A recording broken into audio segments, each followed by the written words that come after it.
భద్రాద్రి కొత్తగూడెం జిల్లా చంద్రగొండ మండల కేంద్రానికి చెందిన నిరుపేద కూలి జానపాటి వెంకటేశ్వర్లకు జీఎస్టీ భారీ స్థాయిలో కట్టాలని విజయవాడలోని కమర్షియల్ ట్యాక్స్ కార్యాలయ అసిస్టెంట్ కమిషనర్ నుంచి నోటీస్ జారీ చేశారు. దీంతో కూలి పనులు చేసుకుంటూ జీవనం సాగిస్తున్న తనకి నోటీస్ రావడం ఏంటని బాధితుడు లబోదిబోమంటున్నారు.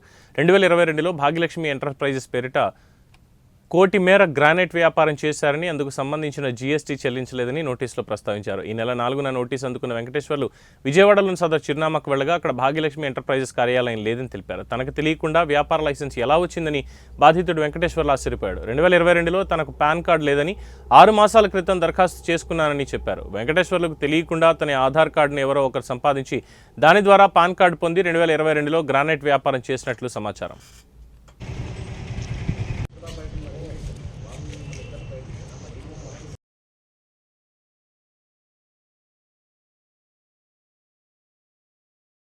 ఈ నోటీస్ అనేది విజయవాడ అసిస్టెంట్ కమిషనర్ ఆఫీస్ నుంచి మనకి నోటీస్ వచ్చింది. ఆ నోటీస్ వచ్చిందని సంగతి, ఆ నోటీస్ ఏ నోటీస్ అనేది మనకి తెలియదు. మనకి పోస్ట్ ఆఫీస్ వాళ్ళు నోటీస్ పట్టుకొచ్చి ఇచ్చారు.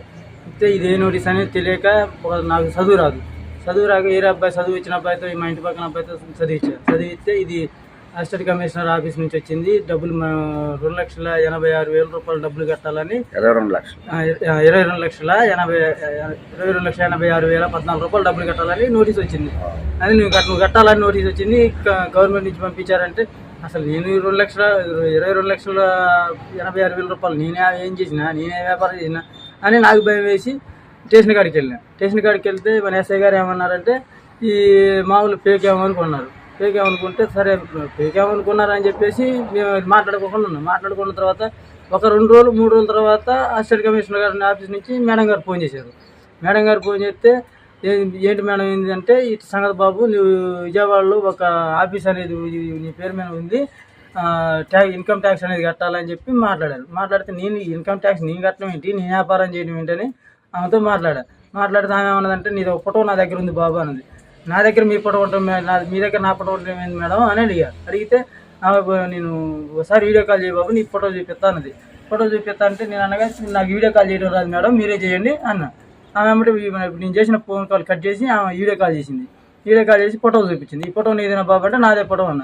ఫోటో అన్న తర్వాత ఏమైంది, ఈ ఫోటో ఎప్పుడు దిగినమని అడిగితే, నీ ఫోటో నాది దిగిన ఫోటో కాదు, ఆధార్ కార్డులో ఫోటో మేడం. నేను ఆధార్ కార్డు కోసం మా ఊర్లో వినాయకుడు మాల వేసుకున్నప్పుడు మా ఆధార్ కార్డు కోసం వినాయకుడు మాల్లో మన పంచాయతీ ఆఫీస్ కాడ ఆధార్ కార్డు కోసం దిగిన ఫోటో మేడం ఇది.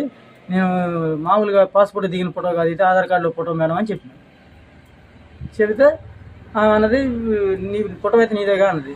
నాదే మేడం మేడం అన్న తర్వాత సరే నువ్వు మీ ఊరు స్టేషన్లో ఒక కంప్లైంట్ పెట్టు, నాకు ఒక రిటర్న్ కంప్లైంట్ ఒకటి పెట్టు బాబు అని చెప్పింది. నేను వ్యవసాయం కూలి పని చేసుకుంటాను, మన పత్తి మిర్చి అప్పుడు అమ్మాలి పని చేసుకుంటాను.